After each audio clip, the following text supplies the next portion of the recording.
शुरू होती है और हम देखते हैं जलील जैनी नाम की एक लड़की को जो कि अपने रूम में बैठी एक रोमांटिक मूवी देख रही होती है। तभी अचानक जैनी के गोदाम में खुजली मचने लगती है, जिसको मिटाने के लिए वो अपना प्यारा सबसे दुलारा घोड़े वाला खिलौना निकालती है और उसको अपनी मौत की गुफा में घुसाकर आनंद लेने लगती है। अब ये कार्यक्रम आगे बढ़ ही रहा था कि तभी वहाँ पर उसका बाप और भाई आ जाते हैं और उसे बर्थडे विश करने लगते हैं। फिर वहाँ पर कुछ और लोग भी केक लेकर आ जाते हैं क्योंकि वो उसे सरप्राइज देना चाहते थे। तभी अचानक जैनी का कुत्ता उसके पैरों से चादर को उतार देता है और तभी जो उसका खिलौना था वो उसकी मौत की गुफा से बाहर निकलता है और हवा में उड़ता हुआ सीधा उसके केक पर जाकर गिरता है। इसके बाद हम देखते हैं कि जैनी का बाप उन दोनों को स्कूल छोड़ने जाता है, जिस दौरान जैनी का भाई उल्का पिंड उससे कहने लगता है कि तुम्हें कोई बॉयफ्रेंड बना लेना चाहिए। जैनी कहती है कि नहीं, मुझे कोई बॉयफ्रेंड नहीं बनाना। उल्का पिंड कहता है कि तुम्हें डैड का रूल तो पता है ना, सबसे पहले तुम अपने खेत में मजदूरी करवाओगी और उसके बाद ही मुझे किसी के खेत में मजदूरी करने को मिलेगी। वहीं स्कूल में हम कुछ लड़कियों को देखते हैं जो कि फुटपाथ पर डांस कर रही होती हैं, लेकिन तभी वहाँ पर जैनी का बाप भाई की तरह गाड़ी लेकर आता है और एक लड़की को उड़ा देता है। इसके बाद स्कूल में एक लड़के की एंट्री होती है जो कि बहुत ज्यादा स्मार्ट होता है। तभी हम देखते हैं कि वो और कोई नहीं बल्कि हमारा अपना प्यारा कैप्टन अमेरिका होता है। वो स्कूल में इतना ज्यादा पॉपुलर होता है कि स्कूल की लड़कियां उसे देखते ही अपनी कच्छी उतारकर उसकी तरफ फेंकने लगती हैं। वहीं दूसरी तरफ हम जैनी को देखते हैं जिसके पास उसका बेस्ट फ्रेंड चमन चौपाटी आता है। ये बावलीगढ़ जैनी को बचपन से ही पसंद करता था, लेकिन उसके पिछवाड़े में इतना गूदा नहीं था कि वो अपने दिल की बात उसे बता सके।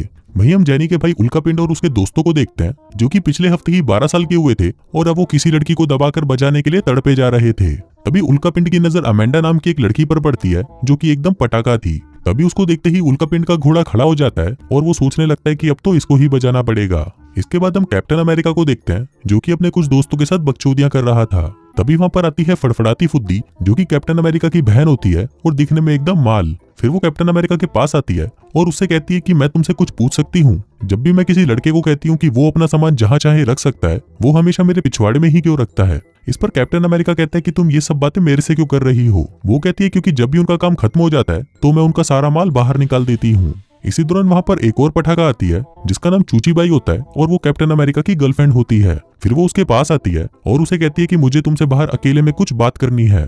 तभी सीन शिफ्ट होता है और हम कैप्टन अमेरिका को देखते हैं जो कि चूची बाई को कहता है कि तुम इस घोंचू के लिए मुझे छोड़ रही हो। चूची बाई कहती है कि नवाजुद्दीन फुद्दी की बहुत प्यारा है और मैं उसे बहुत पसंद करती हूँ। अब ये सुनकर कैप्टन अमेरिका दुखी हो जाता है क्योंकि ऐसा पहली बार हुआ था कि किसी लड़की ने उसे छोड़ दिया था। फिर हम देखते हैं एक आर्ट क्लास के अंदर जलील जैनी को जो कि एक पेंटिंग बना रही होती है। वो उसको लेकर इतनी ज्यादा मेहनत कर रही होती है कि उसकी आंखों से आंसू भी निकल जाते हैं, लेकिन अपनी इतनी कड़ी मेहनत और लगन के बाद वो फाइनली अपना मास्टरपीस बना ही लेती है। फिर क्लास खत्म होने के बाद कैप्टन अमेरिका अपनी गर्लफ्रेंड को देखता है जो कि अपने नए बॉयफ्रेंड के साथ चुम्मा चाटी कर रही होती है। कैप्टन अमेरिका कहता है कि चूची बाई ने इस घोंचू के लिए मुझे छोड़ा, वो क्या खुद को पापा की परी समझती है। इस पर उसका दोस्त निर्भय निरोध कहता है क्योंकि चूची बाई एक प्रॉम क्वीन है। कैप्टन अमेरिका कहता है कि ऐसा कुछ नहीं है, अगर मैं उसके मुंह से सारा मेकअप उतार दूं और उसके सारे कपड़े छीन लूं तो वो बिल्कुल चंपक चच्चा की तरह दिखेगी, इसलिए प्रोम क्वीन तो कोई भी लड़की बन सकती है। तभी निर्भय निरोध कहता है कि मैं तुमसे शर्त लगाता हूँ कि तुम्हें स्कूल की सबसे झल्ली लड़की को इस साल की प्रोम क्वीन बनाना होगा। कैप्टन अमेरिका उसकी ये शर्त मान जाता है, जिसके बाद वो स्कूल की सबसे एवरेज लड़की को ढूंढना शुरू कर देते हैं। तभी उन्हें सामने से आती हुई जेनी दिखाई देती है, जिसको देखकर कैप्टन अमेरिका का रोना निकल जाता है और वो कहता है कि नहीं यार, मुझे कोई भी चलेगी लेकिन ये नहीं, ये तो पूरी बहन जी जैसी है, ये प्रोम क्वीन कैसे बन सकती है। दूसरी तरफ हम उल्का पिंड और उसके दो हरामी दोस्तों को देखते हैं जो कि नंगी लड़कियों को देखने के लिए उनके लॉकर रूम में झांक रहे होते हैं, लेकिन जब वहां से उन्हें कुछ दिखाई नहीं देता तो वो प्लान बनाते हैं कि वो वेंटिलेशन में घुसकर वहां से लड़कियों के लॉकर रूम में जाकर उनको देख लेंगे। जिसके बाद वो तीनों उस वेंटिलेशन चैम्बर में घुस जाते हैं और सीधा जाते हैं लड़कियों के बाथरूम के ऊपर। फिर वो वहां पर दो लड़कियों को देखते हैं जो कि साथ में नहा रही होती हैं, लेकिन तभी अचानक उन दोनों में क्या चुलसी मचती है। वो दोनों एक दूसरे के पास जाती है और अपनी गुफाओं को आपस में रगड़ना शुरू कर देती हैं। वहीं वो तीनों हरामी ये सब ऊपर से देख रहे होते हैं और मजे ले रहे होते हैं। तभी उसी बाथरूम के जस्ट नीचे हम एक क्लासरूम को देखते हैं जिसमें एक टीचर स्टूडेंट्स को पोएट्री पढ़ा रहा होता है। इसके बाद जब वो दोनों लड़कियां नहाकर वहां से चली जाती हैं तो वो तीनों और भी सामानों को देखने के लिए आगे बढ़ने लगते हैं। फिर वो वहां पर एक लड़की को देखते हैं जो कि वहां पर टट्टी करने आती है। तभी उनमें से एक दोस्त कहता है कि लड़की तक तो ठीक था, लेकिन उसकी टट्टी देखने में कोई मजा नहीं है। इस पर उल्का पिंड कहता है कि जो वो दिखा रही है वो देखो और मजे लो, लेकिन फिर वो देखते हैं कि वो लड़की टट्टी करते हुए गंदी गंदी बदबू छोड़ना शुरू कर देती है, जिससे उन तीनों के दिमाग का बुरा हो जाता है। फिर कुछ देर बाद उन तीनों का वहां पर दम घुटने लगता है और साथ ही हम देखते हैं कि ऊपर से वो सीलिंग टूटना भी शुरू हो जाती है। वहीं नीचे पोएट्री टीचर अपने स्टूडेंट्स को गालियां दे रहा होता है और उनको कहता है कि तुम सबके दिमाग में तो सिर्फ टट्टी भरी है। तभी वो सीलिंग पूरी टूट जाती है और वो तीनों उस टट्टी करती हुई लड़की के साथ नीचे आकर सीधा उस टीचर पर गिरते हैं।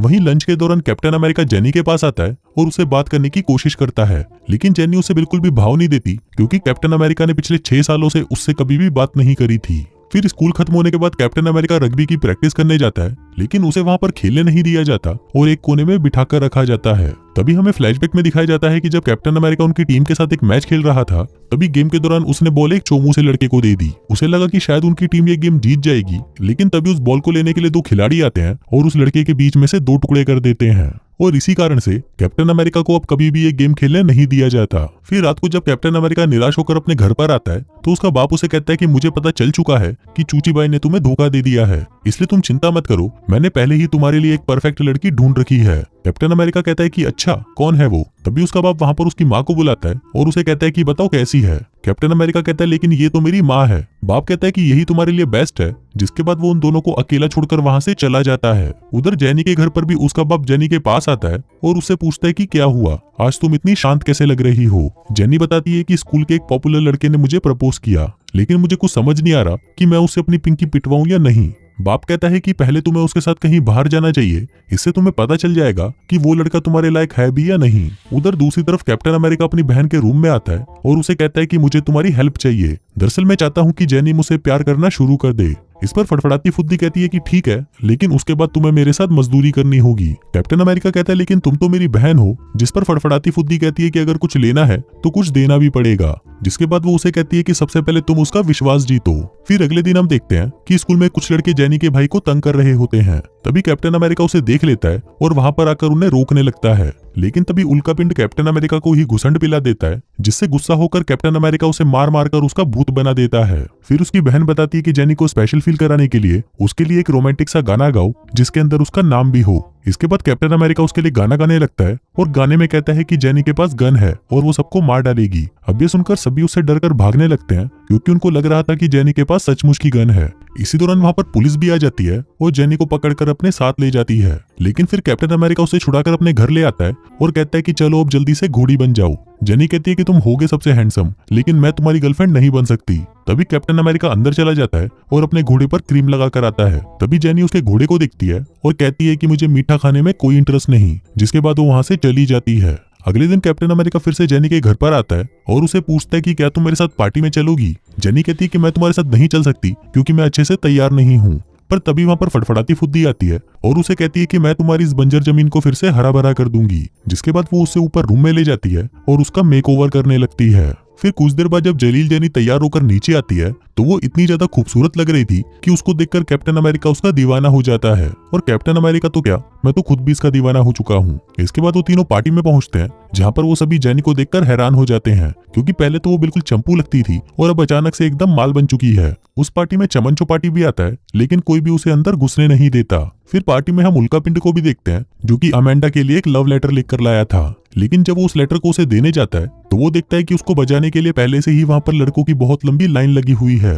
वहीं फड़फड़ाती फुद्दी भी कुछ चूसते हुए एक लड़के के पास आती है और उसे कहती है कि हाय, मेरा नाम है फड़फड़ाती फुद्दी। लड़का कहता है कि हाँ मुझे पता है, क्योंकि हमने बस 5 मिनट पहले ही गचागच किया है। जिसके बाद वो अपनी प्यास बुझाने के लिए एक बुढ़िया के पास आ जाती है। वहीं जलील जेनी भी दारू पीकर इतनी ज्यादा भंड हो जाती है कि वो पार्टी में उल्टी सीधी हरकतें करना शुरू कर देती है। तभी कैप्टन अमेरिका उसके पास आता है और कहता है कि तुम ये क्या कर रही हो। जेनी कहती है कि मैंने तुम्हें कहा था ना कि मुझे दारू मत पिलाना। कैप्टन अमेरिका कहता है लेकिन मैंने तो तुम्हें सिर्फ कोल्ड ड्रिंक पिलाई थी। इसी दौरान वहां पर चूची बाई अपनी 2 सहेलियों को लेकर आती है और जेनी की बेइज्जती करने लगती है। कहती है कि चाहे तुम कितनी भी सुंदर हो जाओ, लेकिन तुम लूजर की लूजर ही रहोगी। जिसके बाद वो उसके संतरों में पानी डाल देती है। अब अपनी इस बेइज्जती से जेनी रोने लग जाती है और वहां से भाग जाती है। फिर अगले दिन जब जेनी स्कूल आती है तो उसे पता चलता है कि स्कूल में एक प्रॉम होने वाला है और प्रॉम क्वीन के सिलेक्शन के लिए जेनी का नाम भी नॉमिनेट किया गया है। फिर लंच के दौरान कैप्टन अमेरिका जेनी के पास आता है और उससे पूछता है कि क्या तुम मेरे साथ प्रॉम पर चलना चाहोगी। अभी सुनकर जेनी खुश हो जाती है और उसे हाँ कर देती है। फिर उसी रात स्कूल का एक रग्बी मैच होता है जहाँ हमेशा की तरह कैप्टन अमेरिका टीम से बाहर बैठा होता है, लेकिन जब उनकी ही टीम बुरी तरह से हार रही होती है और साथ ही उनके एक प्लेयर को चोट भी लग जाती है तो लास्ट में कोच ना चाहते हुए भी कैप्टन अमेरिका को खेलने के लिए भेज देते हैं। लेकिन अब कैप्टन अमेरिका की बहुत ज्यादा फटी पड़ी थी कि अब वो पहले की तरह खेल भी पाएगा या नहीं। लेकिन तभी वहां पर एक काली आता है और कैप्टन अमेरिका का हौसला बढ़ाने लगता है। कहता है कि मैं यहाँ पर एक चौकीदार हूँ और मैंने तुम्हें पहले भी खेलते हुए देखा है, इसलिए जाओ और अपनी टीम को जिता कर आओ। अब इतनी मोटिवेशन वाली बातें सुनकर कैप्टन अमेरिका स्टाइल मारते हुए प्लेग्राउंड में पहुंचता है और गेम खेलना शुरू करता है। लेकिन इससे भी उनको कोई फायदा नहीं होता, क्योंकि कैप्टन अमेरिका गेम खेलना भूल चुका था, जिस वजह से उनकी टीम बहुत ही बुरी तरह से हार जाती है। फिर गेम के बाद जब कैप्टन अमेरिका निराश होकर वहां से जा रहा होता है, तभी वहां पर जेनी आती है और उसे कहती है कि तुमने आज बहुत अच्छा खेला। वो कहता है लेकिन हम मैच तो हार गए ना। जेनी कहती है लेकिन तुमने मेरा दिल जीत लिया है और मैं तुम्हें पसंद करती हूँ। अभी सुनकर कैप्टन अमेरिका खुश हो जाता है, लेकिन तभी वहां पर निर्भय निरोध आता है और उसे कहता है कि आज तेरी वजह से ही हम ये मैच हार गए। फिर वो कहता है कि अब तुझे इसकी सजा मिलेगी और अब मैं जेनी को सब कुछ बताने वाला हूँ। कैप्टन अमेरिका उसे मना करने लगता है, लेकिन निर्भय निरोध जेनी के कान में कहने लगता है, आपकी बूंद बहुत खूबसूरत लगी है मुझे, ये तो वेरी नाइस बूंद है, ये तो मेरी पसंद की बूंद है। अब उसको लगता है कि निर्भय निरोध ने उसको सब कुछ बता दिया है, इसलिए वो खुद ही उसे सब कुछ बता देता है और कहता है कि मैंने इसके साथ शर्त लगाई थी कि मैं तुम्हें पटाकर प्रॉम क्वीन बनाऊंगा, लेकिन अब ऐसा नहीं है, मैं तुमसे सच में प्यार करने लगा हूँ। लेकिन जेनी उसकी बातों पर विश्वास नहीं करती और रोते हुए वहां से चली जाती है। इसके बाद हम देखते हैं कि कई दिन बीत जाते हैं, लेकिन वो दोनों एक दूसरे से बिल्कुल भी बात नहीं करते। फिर कुछ दिनों बाद प्रॉम पार्टी होती है, जहाँ पर जेनी निर्भय निरोध के साथ आई होती है और कैप्टन अमेरिका अपनी बहन फड़फड़ाती फुद्दी के साथ। वहीं उल्का पिंड भी होता है, जो कि आज अमेंडा की लेने की पूरी तैयारी करके आया था। तभी वहां पर अमेंडा भी आ जाती है, जो कि एकदम पटाखा लग रही थी। अब उल्का पिंड अपना लव लेटर लेकर उसके पास जाता है और वो उसे दे देता है, लेकिन उसको पढ़ने के बाद अमेंडा उसे कहने लगती है कि तुमने मुझे समझ क्या रखा है, मैं तुझे उस टाइप की लड़की लगती हूँ जो लेटर्स देने वाले लड़कों के साथ घचाघच करती है। उल्का पिंड कहता है कि नहीं नहीं, ऐसा नहीं है। अमेंडा कहती है कि मैं ऐसे ही किसी लड़की के साथ सोती नहीं हूँ, मैं तो बस उनका हिलाकर छोड़ देती हूँ। जिसके बाद वो उससे अपनी पिंकी पिटवाने के लिए उसे अपने साथ ऊपर ले जाती है। वहीं जब कैप्टन अमेरिका और जेनी अपने अपने प्रोम पार्टनर्स के साथ डांस कर रहे होते हैं, तभी जेनी देखती है कि फड़फड़ाती फुद्दी बहुत ज्यादा एक्साइटेड हो जाती है और वहीं पर ही कैप्टन अमेरिका को चूसना शुरू कर देती है। अभी देखकर जेनी दुखी हो जाती है और रोते हुए वहां से चली जाती है। तभी वहां पर प्रोम किंग और क्वीन का अनाउंसमेंट किया जाता है, जहां पर प्रोम किंग हमेशा की तरह कैप्टन अमेरिका बनता है। फिर बारी आती है प्रोम क्वीन की, और यहाँ पर चूची बाई को लग रहा था कि प्रोम क्वीन या तो वो बनेगी या फिर जलील जेनी, लेकिन प्रोम क्वीन उन दोनों में से कोई नहीं बनती और बनती है दो ऐसी बहनें जो सिर से आपस में जुड़ी हुई थी। इसी दौरान कैप्टन अमेरिका देखता है कि जेनी निर्भय निरोध के साथ कहीं पर जा रही होती है। फिर वो भागकर उन दोनों के पीछे जाता है और देखता है कि वो दोनों एक होटल रूम में गए हैं। फिर वो उनके रूम के बाहर आता है, जहां उसे अंदर से ऊह आह की आवाजें सुनाई देती हैं। फिर जैसे ही वो रूम के अंदर जाता है तो वो देखता है कि वहां पर निर्भय निरोध चूचीबाई की ले रहा होता है और वहीं नवाजुद्दीन फुद्दीकी खड़ा होकर उनका वीडियो बना रहा होता है। कैप्टन अमेरिका उससे पूछता है कि जेनी कहाँ है, जिस पर निर्भय निरोध बताता है कि वो तो रोते हुए अपने घर चली गई। फिर कैप्टन अमेरिका उन तीनों के मुंह पर एक एक घुसंड मारता है और जेनी को मनाने के लिए उसके घर पहुंच जाता है। वो वहां पर उसके बाप से पूछता है कि जेनी कहाँ है, जिस पर उसका बाप बताता है कि वो तो एयरपोर्ट गई है, क्योंकि अभी उसकी पेरिस की फ्लाइट है।